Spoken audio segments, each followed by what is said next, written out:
hip is stuck.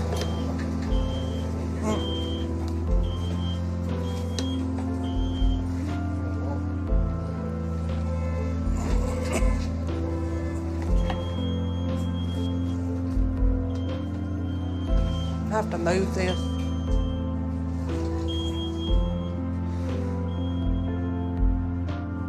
And here we go. The fats are at it again.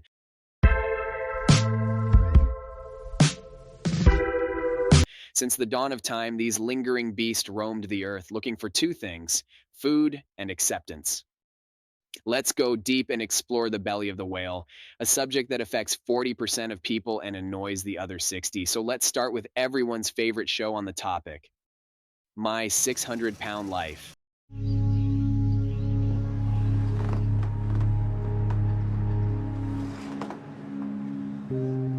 When you're my size, it hurts like hell every day to get up and do what I have to do. I got to go get your brother, huh? It's just miserable. I'm sorry, but did anyone see the little wiggle she had to do with her feet? Her day is off to a good start. Everything from the waist down hurts. I'm sorry. Just give Mama a minute. But even though I am as overweight as I am, I have to get up every day because I have 2 kids that depend on me. I'm talking. Daniel, who is 12 and has cerebral palsy.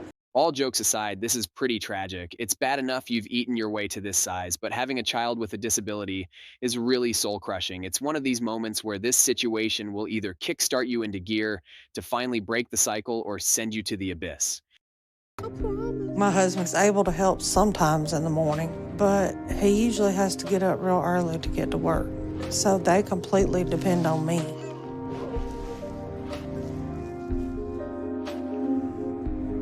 To take big steps, I have to take small steps in fear that I might fall.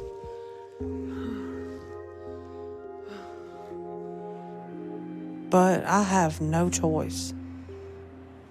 Daniel can't survive without his medicine and everything else he needs. I'll be honest, I'm pretty impressed with her ability to carry both her own weight and her child's, not to mention the lad ain't small by any stretch. But anyway, we get it. She's large, struggling, and needs help. Let's see what the good doctor can do. Hello. Hey, I'm Dr. Nazardan. I'm Dottie. Okay, you're 640 pounds. How do you think you got here? It's from having 2 kids. I really dislike that excuse. Lady, you can't blame the kids for turning your body into ice cream.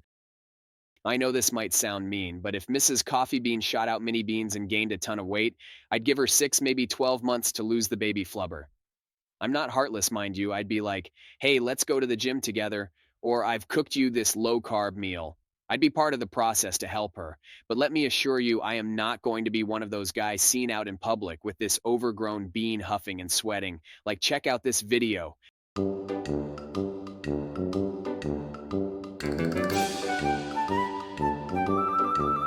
This man is dead. You can see it in his eyes. I feel you, man. So you stay home and you take care of the children? Yeah. Okay. But what your eating habits look like? What kind of food do you eat? Pizza. Pizza? Pizza. Okay. Sometimes Chris will pick up burgers. Basically, you live on fast food and all that. Yes. Dottie's answer to why she gained weight is to tell me about her kids. They are her excuse to eat. Her situation at home is tough, but she can't use it as an excuse or she's gonna kill herself. So you're 34 years old? Yes. Okay. You think you're gonna make it to 40? No. I have to agree with you. I gotta give it to this woman. She's honest. Usually when I watch these videos, the amount of loaded fries and cheesy denial that often come out of the gravity oppressed is astonishing. I legit hope she gets better. At her weight, and with the fact that she has gained around 100 pounds in a year, she has to be eating around 30,000 calories a day. There's no situation that justifies eating that. You guys need to realize that first you have responsibility toward the kid, and then you have responsibility toward your health. So to be qualified for weight loss surgery, you're gonna have to make a change in your life. I want you to lose 40 pounds over the next 2 months. I know this isn't a popular opinion, but if I was her, I'd starve myself. Not saying it wouldn't be hard, but no joke, I'd starve. Actually, I wonder how long you could starve yourself if you're that size. Well, I'll be damned. Seek and ye shall find. That was hard to hear. I knew he'd want me to work on my diet, but 40 pounds is a lot to have to lose. I know I have to do this. This case definitely wasn't as bad as the other videos I've seen. Usually the people they have on these shows are in denial, constant lying, making excuses, and for many of them, they never get better or it's worse. In saying that, there is something oddly fascinating about someone not being able to fit through a door because of their hips. I mean, when do you ever see that? This show is like watching those circus freak shows, but instead of some genetic deformity, it's simply gluttony. Ladies and gentlebeans, if you don't believe the world isn't going to hell in a food stamp basket, let me give you some examples. I like how they always tell the world the definition of things that simply do not apply to them. It's like me going around saying I can beat up Mike Tyson. Just because I say it doesn't mean I can. To get the label most dangerous man alive, I need to beat the most dangerous man alive. Basically, what I'm saying is that the world informs you of what you are, not what you wish it to be. And then you have this example. If this isn't abuse, I don't know what is. Like, dude, is this really worth it? What are you getting from this relationship? Let me ask you a question, fellas. If your girl left you, right, what would you really miss about her?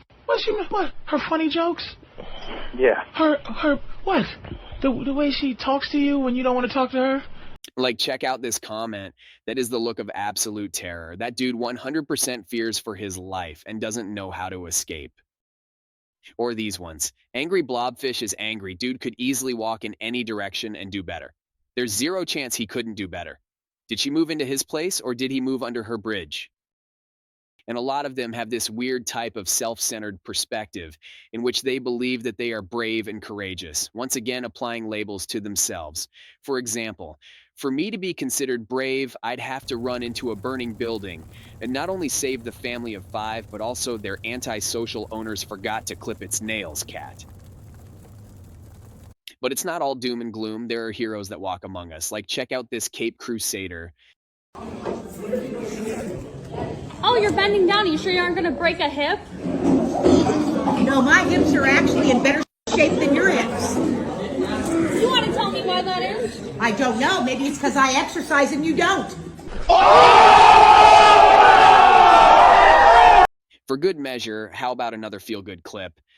You know what? Just put some more cheese, please.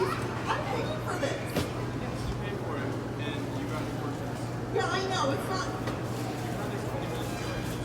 Someone's a little wrong with their order. I just want some. Apparently that's all for them.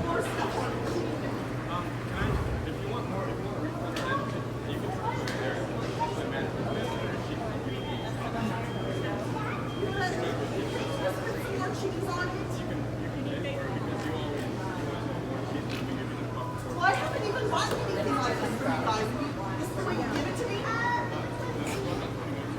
No, I know. I want more cheese. See, there's not enough cheese. Look at that. There's no cheese. Why you not coming that feedback? 20 minutes. Is that all for you? 20 minutes. No, it's 20 minutes and she paid for that. What do you take? It's fucking, yeah. Oh no, get away. More cheese. More cheese. That's pretty funny. Who the fuck does that? Oh no, get out of here. She's gonna get me. Give her more cheese. Amazing. This guy gets it. With a simple scan of the food court, this courageous gentle being diffused the situation with the Cheesecake Factory monster. Bravo, my friend. Bravo. Now for some real talk, coffee talk. If you go through life thinking that all your problems will vanish, if everyone catered to your whim, you'll have a rough road ahead. Imagine if that were the case. You're in Wonderland. You walk down the street, everyone yelling, "You're amazing. Have as much cinnamon buns as you want." You may think your life ends up being better. but your ankles struggling underneath your boundless weight, the shortness of breath reminding you that your time may be over very soon says otherwise. On top of that, the amazing feeling of actually breaking away from your destiny to prove to yourself that you can do it is character developing. You'll feel better, your motivation will skyrocket, endorphins will run through you when exercising. As some random quote I read on the internet once said, if you conquer yourself, then you conquer the world. And I think there's something to that. So what did we learn? If you truly cared about yourself, you'd treat your body like you cared about it. If you're fat enough, you can survive 382 days without food. And lastly, why are you listening to a talking coffee bean? Go outside and grab an espresso. My name is Depresso Espresso. If you like the content, please subscribe, like, and comment below. This is a new channel, and any type of support will help it grow.